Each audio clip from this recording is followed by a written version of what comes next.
Hello, everyone, and welcome to the Golden Astrologer Podcast. This is Deb McBride, and I am in lovely Escazú, Costa Rica, today, Sunday, the 27th of August, in the year 2023. And this is the final week of August. And that's just an accomplishment and an incredible thing. I cannot believe it. Friday is September 1st. And in this last week of August, we have a bright full moon that you're already probably starting to see in the sky. And it is on the 30th, this Wednesday, the 30th. It is a full moon at 7 degrees of Pisces. Now, if the full moon is in Pisces, you know what that means. The sun is in Virgo. Now, we know the sun is in Virgo because we've been talking about this for the last week, and that this is Virgo season. And we are here looking at this bright moon. And as we get into this week, we will probably start to feel the effects of the full moon. And that's always what happens, as you know. But 7 degrees Pisces is, Pisces is a very ethereal, intuitive, not necessarily rational, very spiritual, belief-oriented sign. So this full moon is going to be in contrast to the very practical qualities of Virgo. And when we start to look at that full moon, we start to see the differences and the parameters of our life in relationship to what we believe in versus what we're seeing. What we're seeing every day focused on in our 3D reality versus what is in the 5D, which is the being. So there's the doing and the being. And I talked about this week in my class, where 5D is the being energy and 3D is the doing energy, right? So where we do things, and then the things that are not quite seen, that are behind the veil, that's the realm of Pisces. But Saturn is in Pisces, and this full moon is very close to Saturn in Pisces. So I think that we need to be aware of Saturn's energy close to this moon, and any sort of emotional connection we have to this full moon may be, I don't want to say it's extreme, but it is definitely relative to Saturn. So this, the moon and Saturn are going to meet up, and then the moon is going to go opposite the sun, a bunch of hours later. This is something that we need to be aware of as we're moving into this full moon. Full moon will highlight and sort of make it a little bigger, the feelings around Saturn, which is, restriction, duty, limitation, responsibility. And it's something that we really do need to incorporate into this full moon. So if you're feeling a little sluggish or a little slow, just know it's the full moon. Just know that you're moving through something, and if something is passing through your field, you allow it to be and just work with it. You may feel a little emotional under the weight of Saturn. So just allow these things to pass and be aware of something just sort of passing in your field. And that's really the best way to handle this energy. Watch it, sort of look at it from a distance, because Saturn loves that perspective. And that's something that we just sort of need to pay attention to this week. And today we had two aspects. We had one being the sun opposite Saturn, which I talked about last week. And the sun and Saturn in opposition really helps us question the connection to others and other people in our lives, and the way that other people reflect ourselves back to us. So we don't see it that way. We may see it as, that person's, being Saturnine today. They're being critical, they're being ornery, they're being overly responsible. But it's really a part of us. If you are going to run into a guilt trip in your own life, with your own self, it could be today. Sun and Saturn opposition could easily bring us into a guilt trip, about something we're doing or not doing. And the idea is to see where you don't need to have that guilt trip. And so Saturn helps us become more aware of our self-criticisms, self-flagellation, anything that could be a little bit over the top in expectation of self. So we want to really become aware of that as we deal with Sun and Saturn. On the other hand, Sun and Saturn helps us be a little more boundary oriented and keeping our boundaries really safe and good and clear, because boundaries are really a big part of life, whether we want to believe it that way or not. And I always talk about leaky energies and boundary and how these are really important things to maintain, to not have leaky energy, to not let boundaries be sloppy, okay? So Saturn helps us recognize those things, and that's a good thing about Saturn. The other thing that happened today is that Mars went into the sign of Libra at 9:20 a.m. Eastern Time, which was 7:20 my time. And the thing about Mars going into Libra, Mars is a planet that loves a good argument. Mars is a warrior planet. It's a planet that is very confident and forthright and straightforward. Libra is not that. Libra is not about the warrior. Libra is about the peacemaker. Libra is about balance and harmony and serenity, all those beautiful things. Mars does not do that. And it likes to rake things up and create a kerfuffle or, be aggressive or be assertive or be pointed. Mars doesn't necessarily want to play nice. Libra wants to play nice. And so this is not a smooth alignment. This is not where, we have the experience of Mars being in one of its favorite signs, like Aries or Scorpio. Now, it'll go into Scorpio after it goes into Libra and spends time in Libra. But for the next, 6-7 weeks, we've got Mars in the sign of the peacemaker. We've got the planet of war in the sign of peace. And so a few things happen with this. One is that we tend to go out of our way in asserting ourselves to be extra nice. Well, that could be good. But we might do it to the point of people pleasing. And that's something that we want to be really aware of. Okay. Mars in Libra does not want an argument. But Mars always wants an argument. So it's like, it's time for an argument. It's like, oh no, I have to confront this. I have to assert myself with this. Okay, well, all right, I'll do it because there's no way around it. And this is a test for all of us at this time, because when Mars goes into Libra, we just want things to be lovely, okay? And they should be. Life should be. But it's not the typical experience of Mars. Normally, if you want to go assert yourself with someone, you're going to go do it. When it's in Libra, you're like thinking twice about it, okay? Because for whatever reason, you feel and you are rationalizing, because Libra is very rational, you are stepping back and saying, is there a way around this? Is there a way to not confront this? Ugh, I hate this, But what the other thing is, we stuff our anger with Mars and Libra. Like, we might be angry about something and we're not sharing it and we're not really addressing it. And, you got to address the anger with yourself first and why this is a problem. And then you need to connect with the whole experience of it being the other. So this is an interesting thing that while we're having Sun opposite Saturn, which is I versus you, me here, you across the table, Mars is looking at the person across the table because it's in Libra, or it's being the person across the table. So you may be, somebody might be reflecting back to you something about yourself. Maybe they're angry with you and you're like, what on earth is this? How did this happen? And so we have to be really aware of Mars in Libra. We can't go out of our way to people please because we don't want to start an argument. We have to just be clear and confident, okay? And confident in our own sense of balance, okay?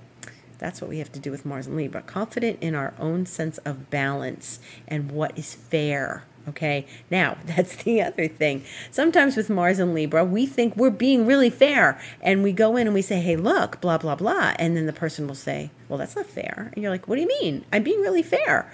And you think you're being fair, and it's really swinging in your own direction.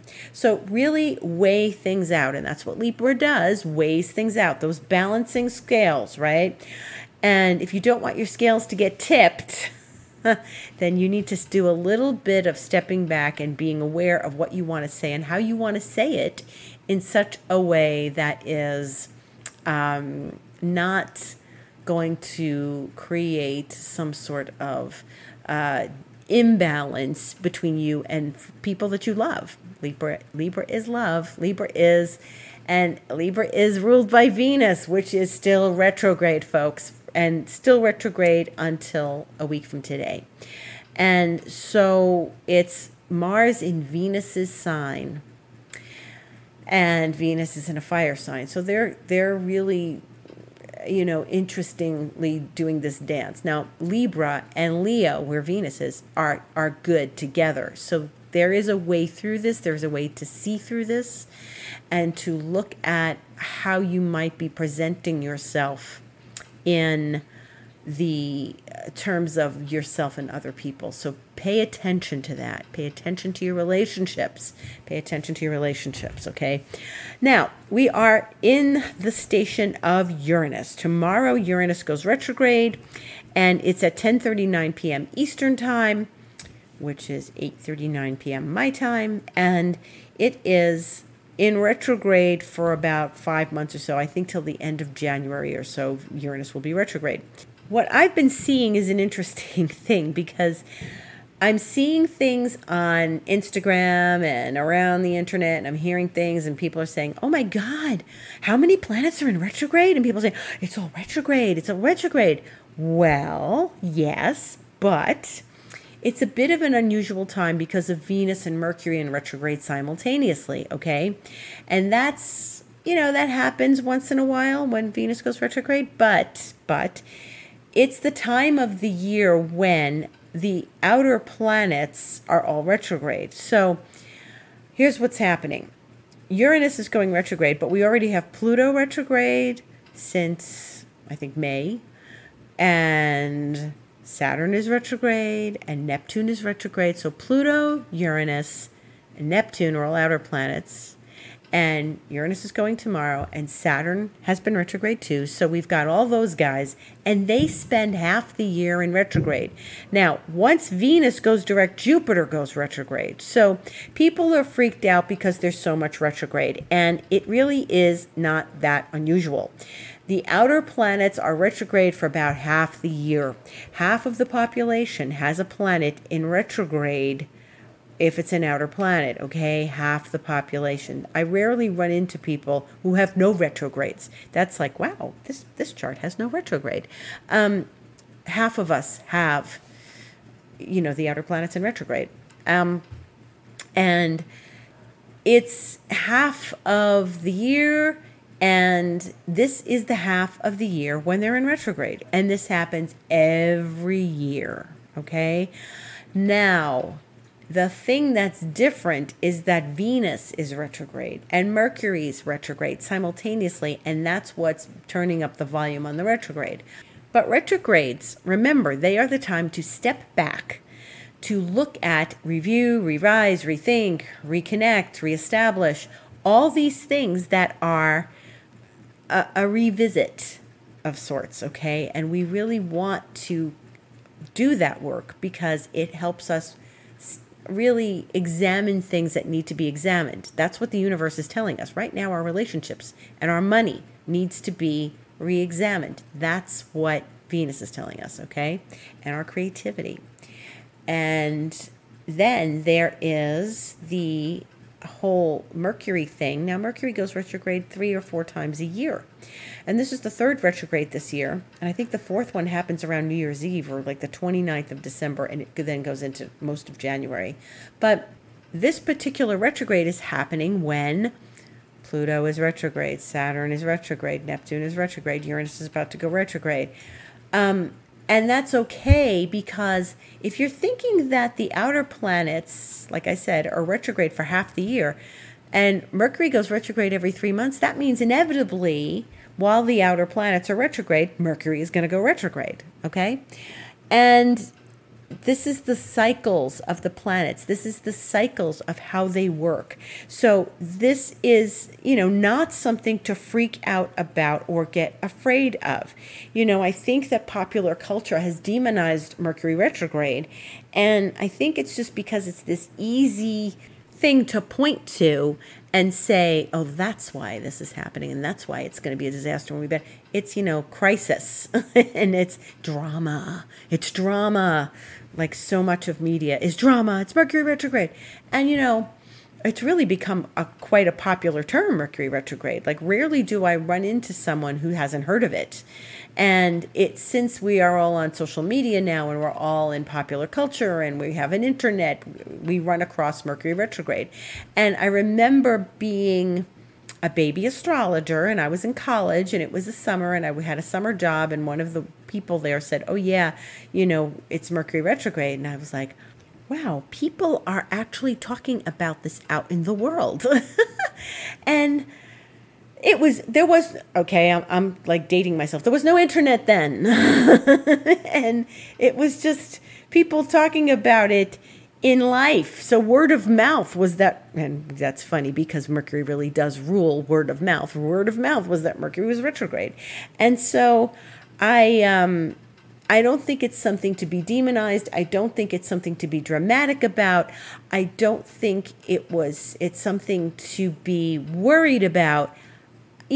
Some of the Mercury retrogrades are better than others, and it depends on what Mercury's doing. And sometimes it affects you and it doesn't affect your neighbor or your brother or sister. It affects your particular astrological chart. And so if it's not doing much to create a stir in your life, then you're probably not going to feel it very much. That's why you get your chart read, right? That's why you come to an astrologer and have them look at your chart and tell you whether Mercury retrograde is going to be affecting you or not. And getting a regular session really helps you become more aware of these rhythms and cycles and what kind of inner work you need to do when Mercury's retrograde. And, of course, I get people coming to me and asking, like, should I start this then? Should I do this then? But then I can't help but sign a contract then. And sometimes you can't help but sign a contract, so you sign the contract. But you always look at the contract details and see if there is going to be some place where it can be changed. Because normally when Mercury goes direct, you are being asked to change something that you thought was ironclad because it was in the contract. So this is what we do. We have to just sort of have an expectation that things might shift once Mercury goes direct, okay? Now, Uranus goes retrograde tomorrow, and this is the planet of surprises. This is the planet of the unexpected. This is the planet of brilliance and genius and a little bit of chaos. So if you expect things to be a little chaotic, just do your meditation in the morning and project out that you're going to have a beautiful, wonderful, smooth day, okay? Set your intention for the day. Set it tonight before you go to bed. Set it for the next few days, for the week ahead, that you are expecting things to be brilliant and creative, but they are going to go smooth and in your favor, okay? That's the way we have to handle these things. We have to set our intention that things are going to be what we would like them to be, okay? And sometimes then when the unexpected flows in our direction, that we can just make the tweaks and handle it as best as we can, okay? And not lose our head. The reaction is everything. If you don't want it to get worse, don't react, okay? Or just say, okay, let's work on this. We'll figure it out. It's not beyond figuring it out. And as I mentioned a minute or two ago, that Venus is going direct, and that's next Sunday, the 3rd. So Venus is going direct, 9:20 p.m. Eastern Time. That will be the next time we meet on this podcast on Sunday, the 3rd. And it has been complicated.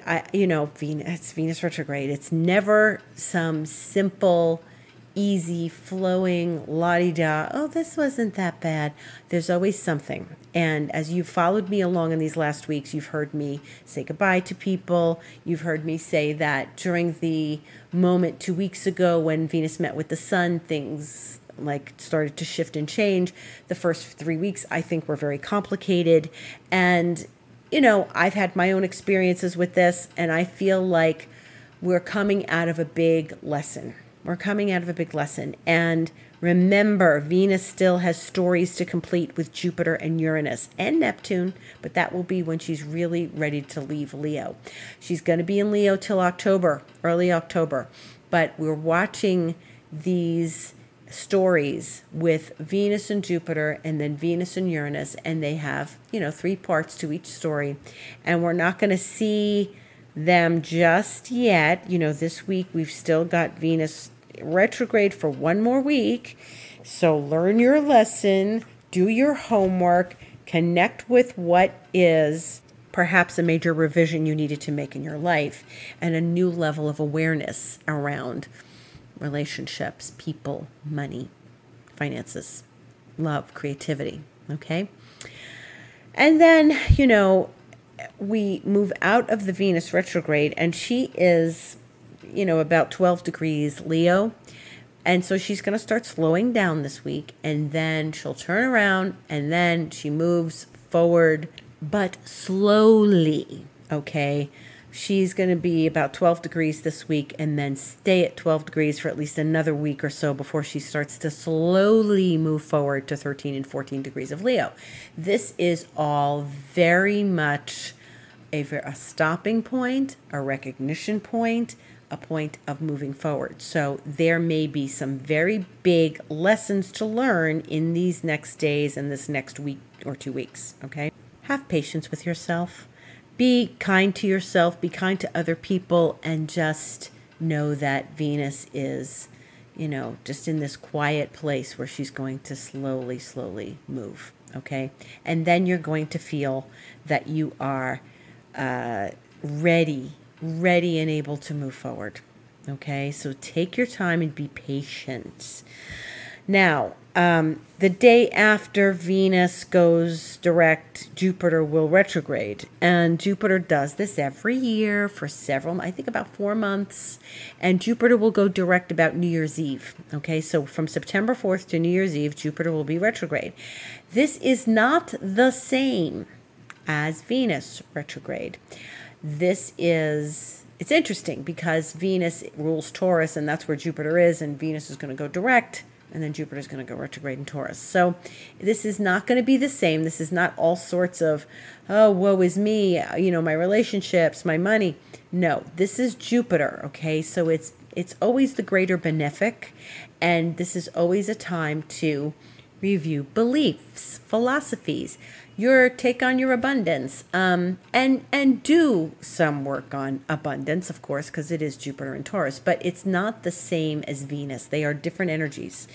And Jupiter, it really does require a certain amount of faith and trust and the knowledge that we are being taken care of on a greater level by something greater than ourselves. We do co-create with the universe, so you need to work with that energy with the universe and what you believe in and what you put your faith in, okay? Jupiter's energy is big, so it's always about the bigness, the expansion. And this doesn't mean we're contracting because Jupiter is going retrograde. We are not going to contract. Jupiter's always big. Jupiter's always expansive. So we have to just see where we're being shown new places to expand, where we are being shown how to go deeper. And that's a lot of the retrogrades ask us to do that, to go deeper. Jupiter is no exception. And where can we go deeper in our faith, deeper in our trust, deeper in our beliefs, and what beliefs no longer serve us? Jupiter is going to be at this point of 15 degrees where it's been for a little while now. It's going to be at 15 degrees because that's where it's stationing. But 15 degrees in Taurus is the cardinal axis. It's the same as 0 Libra, which is where Mars is right now. And so we've got 2 planets on the cardinal axis. This is very important. You will see world events shift. You will see things in the greater news and media and all that. You'll start to hear about things shifting. And, if you are someone who has world access points in your charts, again, you need to know your chart. These are times when you might notice that you are triggered, or that you are opened, or you meet more people, or you have more success, because the cardinal axis really is that world axis where your work becomes known, where you become known, where you tap into something really greater than yourself that's world oriented, okay? It's more of a global thing. So Jupiter is stationing at this very powerful point and has a lot of juice there. So there may be some very juicy things that come forward in these next few days and the next few weeks, actually, because Jupiter will stay at that 15 degrees for a little while. So this is something important to be aware of. So Jupiter at that point can make things super expansive and super big. And anything that's already big in our life could get bigger with Jupiter at 15 Taurus. So if something happens and you don't want it to get bigger, then this is something you need to be aware of. So, for example, it can make something that was a small thing in your life that you didn't want to be dramatic. It might just turn up the volume on that. If someone you know is already overconfident, Jupiter stationing can make them a little unbearable.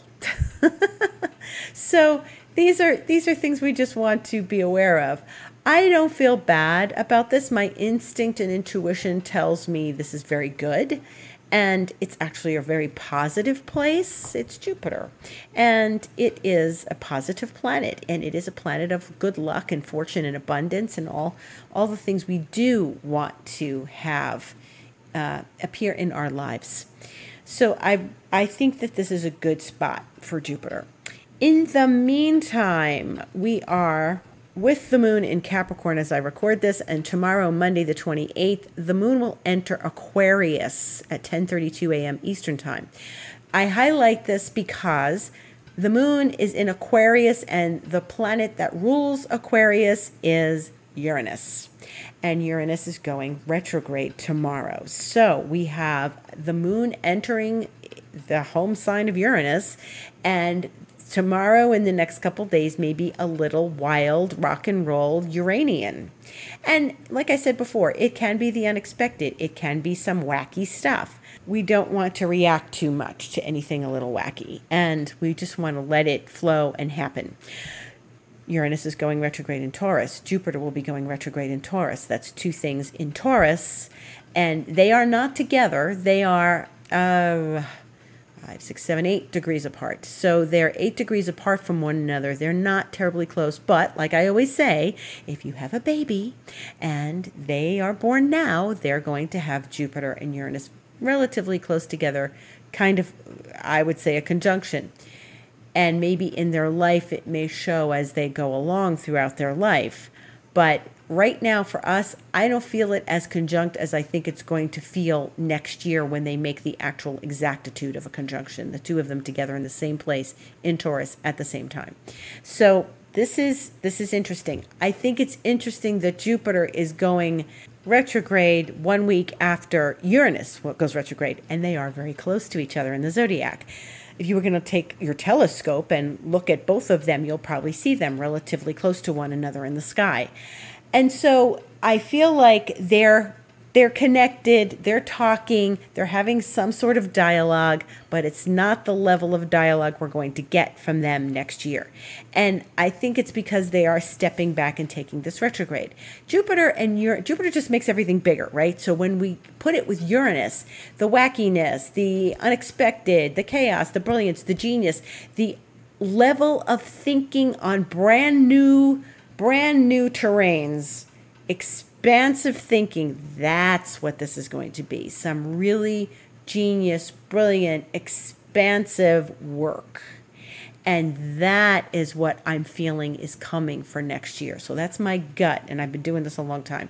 And so we're not quite there yet. We're in the preparatory stages, and I think it's important to pay attention to this, that we're in the preparatory stages right now for something that can get very big in our lives next year. And it's worth really focusing on and talking about, where's Taurus in your chart? because this is a big thing. They don't happen like this very often. Once every 12 years they get together. And maybe they don't make such an exact conjunction. Maybe they sort of pass each other by. It's not very close, but they get as close as they can in that dynamic. Once every 12 years, they're in the same sign. So now they're in Taurus. The last time was a bit of a whopper because that was in 2010, and both Jupiter and Uranus were going back and forth between the end of Pisces and the beginning of Aries. And they really made this connection in Pisces, then connection in Aries, then connection in Pisces, and it went on for a long time. There was a lot going on with the two of them together on that axis of changing signs. And when Uranus changes signs, and that was big because Uranus was leaving the end of the zodiac, shifting out of 29 Pisces into the beginning of Aries, and Jupiter was right alongside it. So the end of something big happened within the world because they were two reasons. One, Uranus was at 29 Pisces, and so was Jupiter, but Jupiter does this every 12 years. Uranus does it once every 84 years. So for the first time in 84 years, the planet Uranus had completed an entire visit to the entire zodiac, okay? And then it was leaving and going into the cardinal axis, 0 degrees Aries, okay? And that's where Jupiter met it last time. Jupiter and Uranus will not meet on the cardinal axis. They'll meet further along in Taurus. They'll be like, 23. I'm not remembering. I know it's in the 20s. So it's like 23, 24, 25 or something around there. They'll be meeting. And so that's a different vibe. It's a different energy. But look at where Taurus is in your chart, because these two planets together are going to be very powerful. And this is a big event for us to consider. Okay, so more on that as the months progress. In the meantime, this is the Golden Astrologer Podcast, and I'm Deb McBride, and you can have a session with me if you like astrology and you want to know more and you would like to understand things better. I think that it's good to learn about your life, and astrology gives an incredible perspective. So you can come to me for a session. My website is thegoldenastrologer.com. And you will learn all sorts of things about yourself, your life, and what's up and coming, and where Taurus is in your chart. And so you can book a session with me there. You can write to me, info@thegoldenastrologer.com or deb@debmcbride.com. You can also work with me to learn Rainbow Crystal Reiki, which is a 5th dimension Lemurian Reiki and is very powerful. You can also have a session in that with me, all available at the book online at thegoldenastrologer.com. I'm also an expansion mentor and coach, so if you would like to do long-term work with me, 3 months, 6 months, 12 months, I invite you to do that with me. And it would really, that's when you have greater impact, because we are working together long term, and we are experiencing each other, and I'm helping you go through the steps of really making some bigger changes in your life. And this podcast is available every week, as is my Instagram, The Golden Astrologer, where you can see videos of astrology and me talking about expansion mentoring and opening your field to bigger, greater things. I wish you a beautiful week. Have a pleasant Uranus station retrograde. By the time I see you again, Venus will be going direct. Thank you for listening. Gratitude to all.